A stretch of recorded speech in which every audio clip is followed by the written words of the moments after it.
Yesterday was an amazing day, and we biked into the start of the race, 30 kilometers from Canmore. Got there just as they were taking a picture. We jumped into the back. Huge group of people riding, over 150. And then there's an old friend from camp, Pioneer Camp alumni, Marilyn Legeen and her sister. They were there, and they greeted us and sent us off.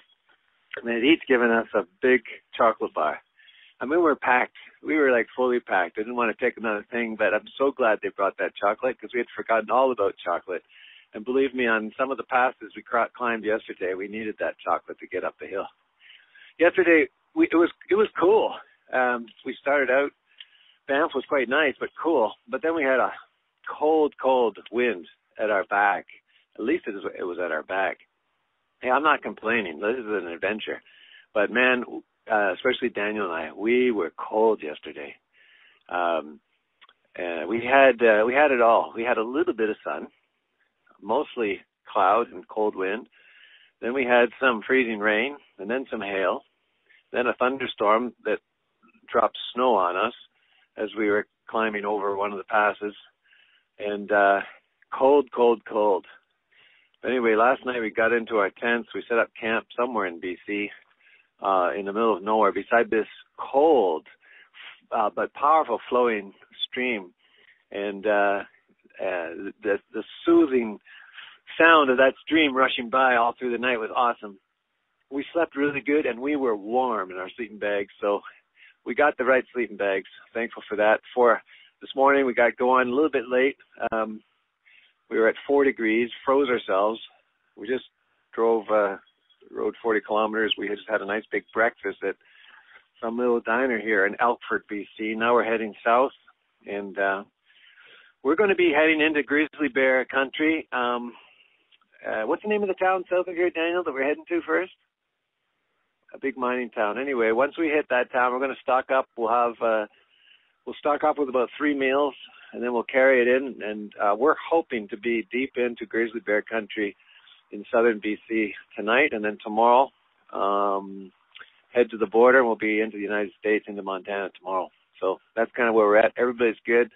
Just trying to stay warm. It is freezing, especially for us Africans.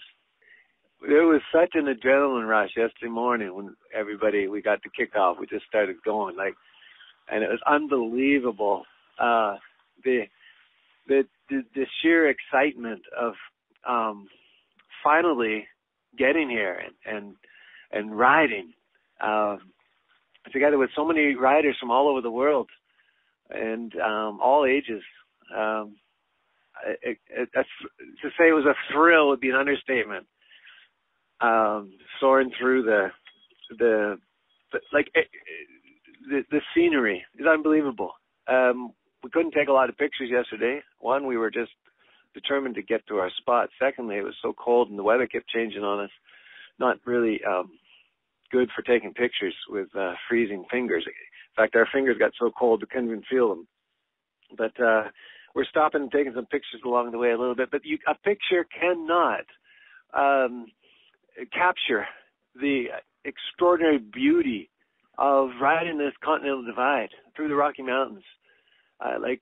Unbelievable. Everywhere you turn is a picture. I mean, I could have taken 1 million pictures by now. So I realize you cannot capture this beauty. It's just overwhelming. But we are going to try to capture a little bit, and we have been. But anyway, we're getting our system down, packing, unpacking, trying to figure out how to clean clothes. We've got sunshine now kind of in and out behind the clouds. But we've got 3 layers on, and it's a good thing we brought all the warm stuff. But still, it's not warm enough.